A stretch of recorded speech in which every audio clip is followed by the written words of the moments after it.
자, 어제 감사원이 선관위를 갖다가 감사할 권한이 있다. 그래서 감사원이 선관위를 감사해서 직원 채용 비리 등 이런 것들을 굉장히 많이 적발을 했지요.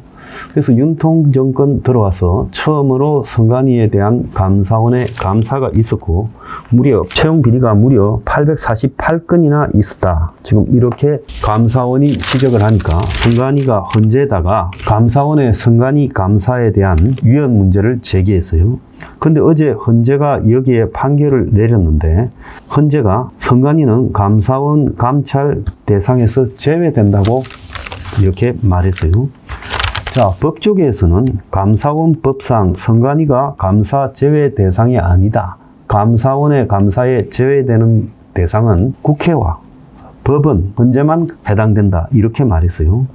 두 번째로 채용 비리 감사가 선관위의 권한을 침해했냐는 부분에 대해서 통상적으로는 선거 관리 업무가 아닌 행정감사는 권한 침해가 아니다. 자, 선관위가 선거 관리를 한 부분에 감사를 한 게 아니라 선관위가 자기 친인척들, 아들 이런 것들을 그야말로 채용하는 게 선관위의 오래된 전통으로 남아서, 그래서 친인척 채용이 만연한 가족 회사다. 그래서 878건의 그야말로 선관위 직원 채용에서 문제가 있었고, 경력직 채용에서 규정을 그렇게 위반했다는 거예요. 그래서 한마디로 저거끼리 저거 자식들, 저거 친인척들 다 갖다 넣는 조직으로 전락했다는 거예요.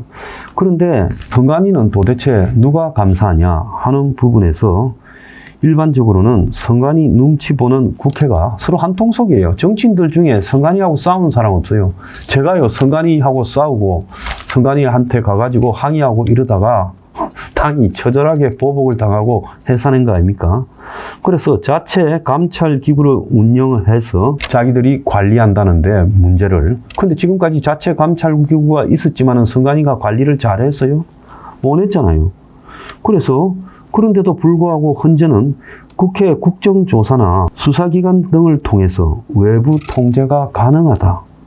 윤통이 말했지 않습니까? 자기가 검찰이 있을 인천고법에서 선관위 좀 조사를 해도 결국 영장을 못 받았다 했잖아요. 그런데도 불구하고 헌재는 외부위원이 포함된 자체 감찰기구로 잘 운영되고 있다. 이렇게 하고 있어요. 전 세계 주요 선진국에는 한국처럼 저렇게 중앙에서 독립되어서 아무도 타치받지 않고 정치인들은 선관위에 걸려가 선거법 위반으로 갈까봐 빌빌 싸고 있고, 이런 나라는 어디도 없다는 거예요. 그래서 그냥 한국의 행안부 산하 조직처럼 있거나 아니면 주 단위로 그냥 분산되어 있거나 이렇게 하고 있어요. 자, 그래서 우리가 여기서 알 수 있는 거는 제가 일부에서 이야기했던 이 서희가 하나 한패다. 헌재와 판사와 선관위가 한패다라는 걸 이번에 헌재의 선관위 관련 감사원이 개입 못한다는 판결을 통해서 알 수 있었던 거 아닙니까? 어제 감사원은 화가 나가지고요, 채용비리 적발이 878건이나 있었다고 문제를 제기를 했습니다. 자, 감사원은 정부의 각 행정부서를 다 감사하는데, 선거와 관련되어서 예를 들어서 뭐 투개표를 잘못했다, 부정선거 의혹이 있다고 감사원이 지적하는 게 아니라, 아니라는 조직에서 불법 채용이 만연하고 근무 행태가 엉망이고 예산을 낭비하고, 그러면서 한마디로 선거 없을 때는 선관위가 맨날 해외 연수 다니고요, 이렇게 하는 부분이 잘못됐다라는 부분을 감사원이 지적을 할 수 있는 거죠. 그런데 헌재가 감사원은 행정기관만 감사하는 거다. 자, 앞으로 이제 선관위는 누가 감사를 합니까? 그러니까 부정선거 의혹이 끊이지 않는 거고, 만약에 선관위가 선거 관리를 한 것조차도 감사를 제3의 기관에 의해서 받게 된다면 선관위의 부정선거 의혹은 사라질 거예요. 그런데 대법원이고 헌재고 부정선거 없었다고 하면서 결국은 그 부정선거를 규명할 수 있는 방법도 없게 만들어 놓고 거기에는 손대면 안 된대요. 그러면 선관위에 있는 자들이 손 못 대는 성역처럼 돼 있다 보니까 양심적이고 도덕적이고 합법적으로 했습니까? 불법이 판을 치는 기관이 됐잖아요. 그래도 선관위는 손 못 대요? 나라에 이런 기관이 있어요.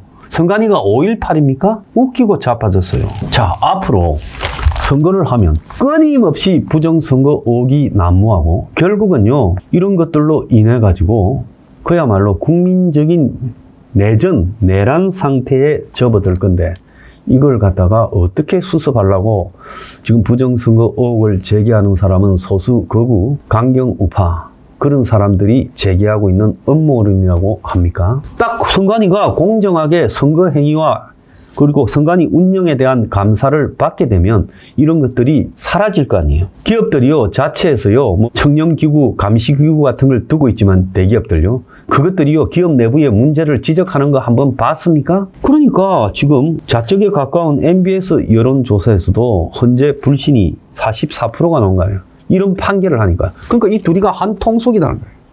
여기에 판사들도 한 통속이에요. 나라가 운영되겠습니까? 제대로요? 그래서 이 나라가 선관위, 헌재, 판사들이 짜고 돌면 솔직히 말하면 정권 교체도 이들 속에서 이루어지는 거예요. 정말 나라 큰일 났습니다. 이제 앞으로 대선과 총선을 치르고 나면 거기에서 아주 근소한 표차로 갈라질 수 있습니다. 지난번에도 보면 아주 적은 표차로 윤석열과 이재명의 이 당락이 달렸잖아요. 그래서 이런 시기 되면 진쪽이 항상 부정선거 의혹을 제기할 수밖에 없어요. 그러면 이런 부정선거 의혹의 제기는 당연한 겁니다. 왜냐하면 선관위가 지금 하고 있는 행태가 그야말로 도덕적이고 양심적이지 못한데, 솔직히 말하면 국민이 투표하는 행위는 민주주의에서 제일 중요한 행위예요. 이런 제일 중요한 행위에 대한 판단, 관리를 선관위라는 조직에서 하는데 그 선관위가 그야말로 내부적으로 보면 도덕성이나 양심이 엉망진창이에요. 그야말로 이 부패기관도 이런 부패기관이었어요. 정부의 어느 부서에 이렇게 부패하겠습니까?